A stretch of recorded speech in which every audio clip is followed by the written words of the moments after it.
तो मैं स्टार्ट करते हैं। सबसे पहले अब आपका जो नया टॉपिक है that is your forces acting on A vehicle. Conventional vehicle अपने आप में एक टॉपिक था, अभी अपन सिलेबस के हिसाब से देखेंगे। अभी मैंने जो आपको इसके पहले बताया वो थोड़ा सा प्रैक्टिकल पॉइंट ऑफ व्यू से बताया कि ईवीज का सिनेरियो क्या है प्रेजेंट में। तो forces acting on A vehicle, ये अपन कन्वेंशनल व्हीकल की बात कर रहे हैं। कन्वेंशनल व्हीकल में कौन कौन से फोर्सेस एक्ट करते हैं during motion. So vehicle system is a complex system that includes many mechanical and electric components and operates in various different traffic environments. तो ये हम सभी जानते हैं कि जो आपका व्हीकल है उसमें मैकेनिकल पार्ट्स भी हैं, इलेक्ट्रिकल पार्ट्स भी हैं, ये हम सब जानते हैं। ICE इंटरनल कंबशन इंजन आपका पूरा मैकेनिकल पार्ट है, ठीक है ना। एक मोटर भी होती है, ठीक है ना, मोटर भी होती है, पूरे ट्रांसमिशन सिस्टम भी होता है, गियर बॉक्स भी होती है, ठीक है। तो ये सब आपके क्या हो गया, it's a combination of electrical mechanical components. अपन बात करें अभी कन्वेंशनल की, ठीक है ना। लेकिन धीरे धीरे क्या हो रहा है कि आपका जो मैकेनिकल पार्ट्स हैं वो खत्म होते जा रहे हैं। अब इलेक्ट्रिकल और इलेक्ट्रॉनिक कंपोनेंट्स ही बचेंगे कुछ समय बाद व्हीकल के अंदर। अब आप सोचोगे इलेक्ट्रॉनिक कंपोनेंट्स कहाँ से आ गया, तो इलेक्ट्रॉनिक कंपोनेंट्स मतलब जब हम कन्वर्टर्स यूज कर रहे हैं, हम कोई कंट्रोलिंग यूज कर रहे हैं, तो इट इज सेल्फ एक्सप्लेनेटरी कि वो हमारी इलेक्ट्रॉनिक्स कंपोनेंट्स है, ठीक है। अब आती है बात vehicle performance. What is vehicle performance? अगर आपसे कोई बोले कि आपको गाड़ी की परफॉर्मेंस का बताना है, तो vehicle performance it means the study of motion of a vehicle. जब व्हीकल खड़ी हुई है तब तो हम उसकी स्टडी नहीं करेंगे ना, ये तो हम जानते हैं सभी लोग, ठीक है ना। जब व्हीकल आपकी परफॉर्म कब करेगी, जब वो मोशन में होगी। अगर व्हीकल स्टेबल है या स्टैंड स्टिल है, रुकी हुई है, स्टॉप्ड है, पॉज्ड है, तो हम उसकी परफॉर्मेंस की स्टडी नहीं करेंगे। तो अगर आपसे कोई पूछता है व्हाट इज व्हीकल परफॉर्मेंस, तो आप बता सकते हो study of motion of a vehicle. Vehicle का मेन काम क्या है, मोशन है। जब हम उसकी स्टडी करेंगे तो हम कह सकते हैं कि व्हीकल की परफॉर्मेंस है, ओके। देन मोशन व्हीकल का किस पे डिपेंड करता है? आप खुद सोचिए, अगर आप चल रहे हैं ग्राउंड के ऊपर, आप चल रहे हैं ग्राउंड के ऊपर, पैदल चल रहे हैं, तो आपका मोशन किस पे डिपेंड करेगा? आपका मोशन इस पे डिपेंड करेगा कि आपके ऊपर कौन कौन से फोर्सेस और मोमेंट्स एक्ट कर रहे हैं, ठीक है। चलिए अगर मैं आपसे पूछ लेती हूँ कि suppose you are walking on a road, then what are the forces acting on it, तो आप क्या बताओगे? सबसे पहले कि आपका खुद का वेट जो कि एक्ट करेगा सेंटर पे and vertically downwards, centre of gravity. Gravity का कारण तुम्हारा क्या आ गया, खुद का वेट। दूसरा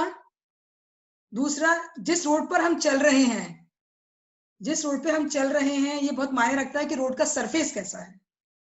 अगर सरफेस हमारा सॉफ्ट होगा तो मेरे को चलने में कम एनर्जी लगेगी, और सरफेस अगर रफ होगा तो मेरे को चलने में ज्यादा एनर्जी लगेगी। अगर रेत पड़ी हुई है आपके रास्ते में तो आपको चलने में ज्यादा एनर्जी लगेगी। कीचड़ है तो आपको ज्यादा एनर्जी लगेगी, पत्थर है तो आपको ज्यादा एनर्जी लगेगी। तो ये क्या आ गया हमारा, रोड का फ्रिक्शन।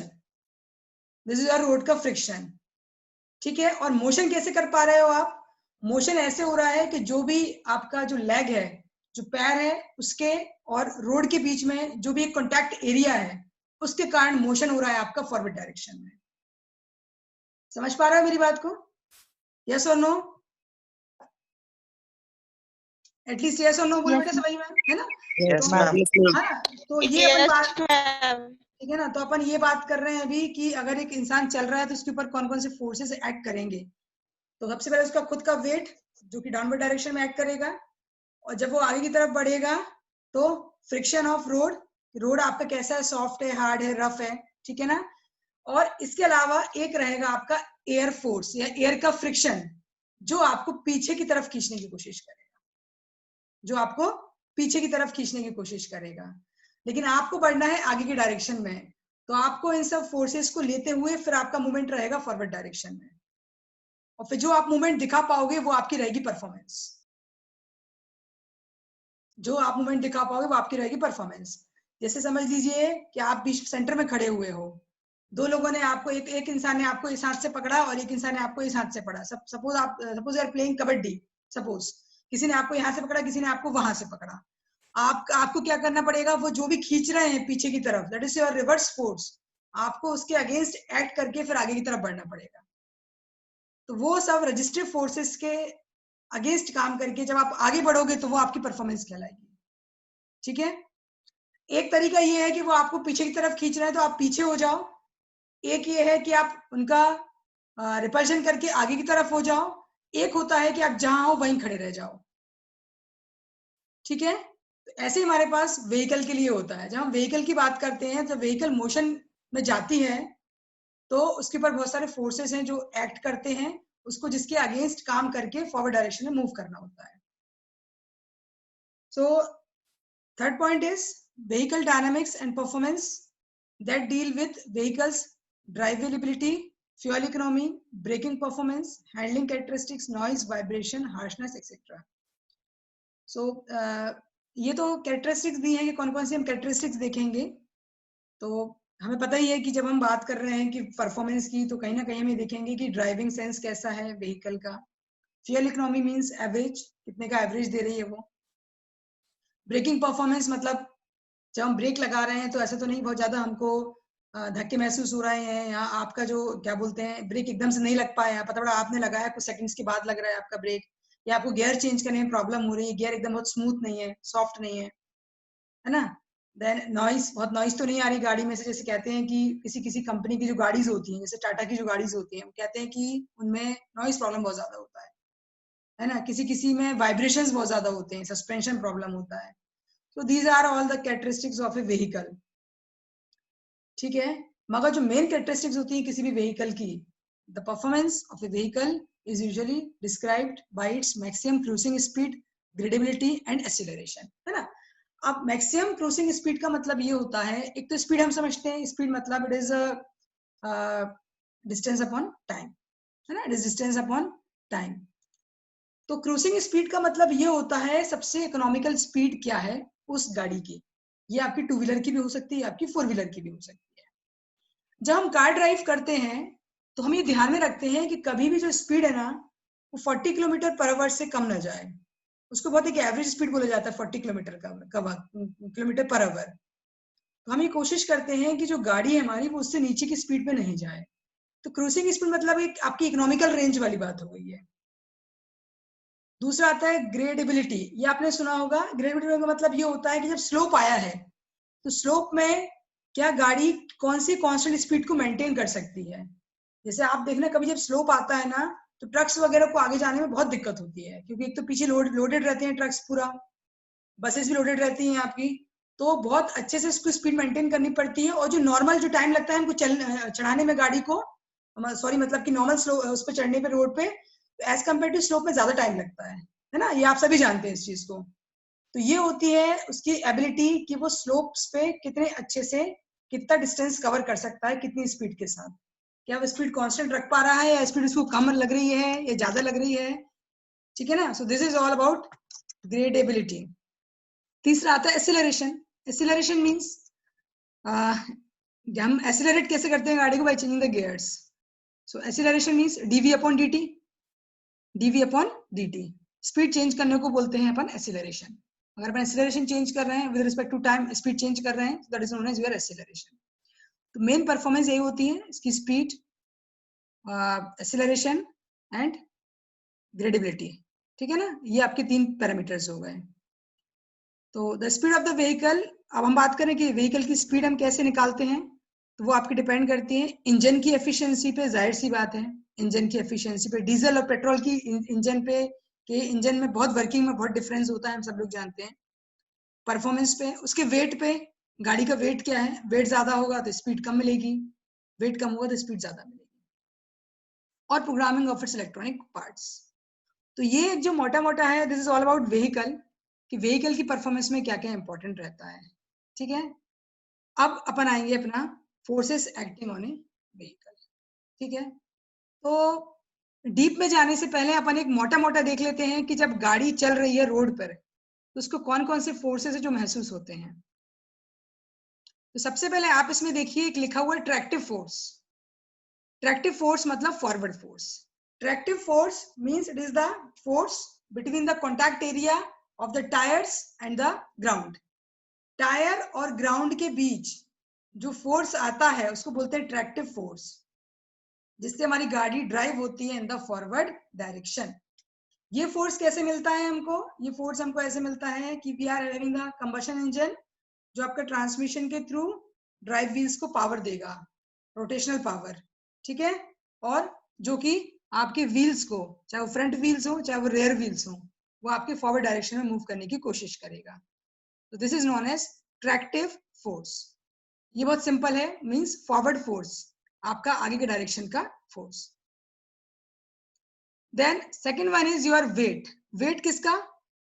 वेट गाड़ी का भी है और जो लोग उस गाड़ी में बैठे हुए हैं उनका भी वेट कहलाएगा उसमें। So that is the weight of the loaded vehicle. Direction will be vertically downwards. Direction will be vertically downwards. ठीक है, जैसे आप चल रहे हैं, आपका मोशन आगे की तरफ हो रहा है, आपका वेट का डायरेक्शन नीचे की तरफ है। Okay, last third one is air and rolling resistance. इसको अभी हम और पढ़ रहे हैं आगे आगे अच्छे से, अभी आप समझ लो एयर एंड रोलिंग रेजिस्टेंस। तो व्हाट इज एयर रेजिस्टेंस? जो भी हवा है उसका खुद का अपना एक रेजिस्टेंस होगा जो कि हमारे मोशन का अपोजिशन करेगी। ओके, जब आपकी गाड़ी चलेगी तो आपको एयर गाड़ी के आगे भी महसूस होगी, मतलब बोनट साइड में, और गाड़ी के पीछे भी महसूस होगी आपको। तो air resistance will act in the both direction, आगे भी पीछे भी। गाड़ी के आगे प्रेशर ज्यादा रहेगा, गाड़ी के पीछे प्रेशर कम रहेगा थोड़ा सा, ठीक है। दूसरा आपका आता है रोलिंग रेजिस्टेंस। रोलिंग रेजिस्टेंस का मतलब होता है टायर का resistance. Rolling resistance means tyre का रेजिस्टेंस। बेटा अभी 10 मिनट बचे हुए हैं, अपने आप बंद हो जाएगा, तो मैं अभी 5 मिनट खत्म करके इसको डाउट्स होंगे तो आप पूछिएगा, फिर कल कंटिन्यू करेंगे, ठीक है ना। तो एयर का रेजिस्टेंस क्लियर है आपको? यस और no? What is air resistance? Yes ma'am. Normal air का रेजिस्टेंस जो हमारे, जैसे हम चलते हैं, आप कभी नोटिस करना, अगर आप चलोगे तो भले अगर हवा भी नहीं चल रही होगी, विंड भी नहीं चल रही होगी, तो आपको कहीं ना कहीं एयर महसूस होगी, आगे भी पीछे भी। आगे का रेजिस्टेंस जो होता है वो ज्यादा होता है, पीछे का कम होता है, क्योंकि आप आगे की तरफ मूव कर रहे हो, है ना। देन इसके बाद आता है रोलिंग रेजिस्टेंस। रोलिंग रेजिस्टेंस का मतलब होता है, इसमें दो रेजिस्टेंस। रोलिंग रेजिस्टेंस का मतलब होता है कि जो टायर है उसका रेजिस्टेंस। अब आप बोलोगे टायर का रेजिस्टेंस कैसे आएगा? टायर किस मटेरियल का बनता है? रबर का बनता है, ठीक है। जब गाड़ी आगे की तरफ मूव करती है तो टायर का कुछ पोर्शन जो होता है वो कंप्रेस होता है कि नहीं होता? फोर्स के कारण वो थोड़ा सा डिफॉर्म हो जाता है, वो थोड़ा सा डिफॉर्म हो जाता है। मतलब वो डिफॉर्म होगा, गाड़ी आगे मूव करेगी, वो फिर से रिकवर हो जाएगा। तो जब डिफॉर्म होता है तो कहीं ना कहीं क्या होता है, जो डिफॉर्म हुआ वो एनर्जी, और फिर जो रिकवर हुआ वो एनर्जी, वो दोनों डिफरेंट होती है। Energy of deformation is much more as compare to energy of recovery, और वो एनर्जी आपकी काम करती है एज ए हीट लॉस। जब क्योंकि क्या होता है, जनरली जो टायर्स होते हैं ना वो रबर के बने हुए होते हैं, और ये भी एक्चुअली डिपेंड करता है कि सरफेस कैसा है रोड का, अगर सॉफ्ट है कि हार्ड है। अगर हार्ड होगा तो ज्यादा लॉसेस होंगे, और सॉफ्ट होगा तो कम लॉसेस होंगे। और इसमें भी क्या होता है, जो आपका ट्रेलिंग पोर्शन है, जो टायर का आगे का पोर्शन है, उसके ऊपर प्रेशर ज्यादा रहता है, और जो टायर का पीछे का पोर्शन रहता है उसके ऊपर प्रेशर कम रहता है। ये भी नॉन यूनिफॉर्म है आपका। तो जैसे हमने गाड़ी मूव की, जो टायर का ट्रेलिंग पोर्शन है आगे वाला, जितना जो जो एक्सपोज हो रहा है ग्राउंड के ऊपर, है ना, वो उतना दबेगा, आपका कंप्रेस होगा। तो क्या होगा, अब उसके अगेंस्ट हमको गाड़ी को मूव कराना है, तो इंजन को आपका एक्स्ट्रा पावर देना पड़ेगा कि गाड़ी आपकी आगे की तरफ मूव करे। तो rolling resistance means resistance of tyre. और ये किस पे डिपेंड करेगा? डिपेंड करेगा कि एक तो टायर का मटेरियल कौन सा है, इस पे बहुत डिपेंड करेगा, है ना। दूसरा इस पे डिपेंड करेगा कि सरफेस कैसा है हमारा, ठीक है। और इस पे भी डिपेंड करेगा कि टेम्परेचर कैसा है हमारा। अगर टेम्परेचर आपका ज्यादा होगा तो इसका इफेक्ट ज्यादा आएगा, ठीक है। तो अगर हम मोटा मोटा देखें तो हमें 3 चीज समझ में आई। Direction of motion is in forward direction, okay, जो मैंने यहाँ पे एक व्हील से भी शो किया है। Forward force, backward force. Backward force means air resistance, rolling resistance, ठीक है ना। एयर मतलब अपन इसको बोलते हैं एरोडायनामिक ड्रैग, मतलब जो एयर आपको पीछे तरफ खींच रही है, ठीक है। एक हो गया रोलिंग रेजिस्टेंस, ठीक है। ट्रैक्टिव फोर्स मतलब आगे का फोर्स, और ये हमारा रहेगा in the direction of horizontal, ये जो आपको गाड़ी को आगे की तरफ मूव करेगा, हॉरिजॉन्टल, ठीक है ना। जो कि लग रहा है व्हील के ऊपर उसको ड्राइव करने के लिए। तीसरा वेट ऑफ लोडेड कार। ये 3 फोर्स है। एक ऊपर आपका नॉर्मल फोर्स है, इट में भी ग्राउंड का फोर्स हो सकता है, कभी विंड आपकी हो रहा है उसका हो सकता है, कभी बारिश हो रही तो उसका, ये सब एक्स्ट्रा में है नॉर्मल फोर्स। बट ये आपकी 3 फोर्सेस बहुत इंपॉर्टेंट। ट्रैक्टिव फॉरवर्ड डायरेक्शन है, ये हॉरिजॉन्टल रहेगा। एयर रेजिस्टेंस, टायर का रोलिंग रेजिस्टेंस, और तीसरा आपका वेट। तो अगर ट्रैक्टिव फोर्स ज्यादा है एयर के रेजिस्टेंस फोर्स से, so there will be acceleration. अगर दोनों बराबर हैं, forward tractive force and air resistance force, तो क्या होगा, गाड़ी हमारी कांस्टेंट स्पीड में चलेगी। अगर ट्रैक्टिव फोर्स कम है और रेजिस्टेंस ज्यादा है, so the vehicle will feel deceleration. अगर बराबर चल रहा है तो क्या होगा हमारा, बराबर चल रहा है, जैसे जैसे आप ऐसे अज्यूम कीजिए, आप चल रहे हैं, नॉर्मल चल रहे हैं आप, तो नॉर्मल, अगर मेरी नॉर्मल स्पीड है चलने की, तो क्या होगा, जो पीछे एयर है उसका रेजिस्टेंस और जो आगे मैं मूव कर रही हूँ उसका फोर्स बराबर है, तो मेरी कांस्टेंट स्पीड रहेगी। लेकिन अगर मुझे अपनी स्पीड बढ़ाने दौड़ना है तो क्या होगा, मैं कैसे दौड़ पाऊंगी, जब मैं उस एयर के रेजिस्टेंस में के अगेंस्ट जाके अपनी स्पीड को बढ़ा लूंगी, मतलब मुझे क्या मिला, एक्सीलरेशन। क्लियर है सबको, is it clear? Yes ma'am. ठीक है ना, तो ये एक नॉर्मल है। इसके जो आगे का पूरा इक्वेशन है बेटा, वो मैं कल बताऊंगी आप लोगों को। बहुत सारी इक्वेशंस है इसमें, इसका ओके मैम। है ना, वो मैं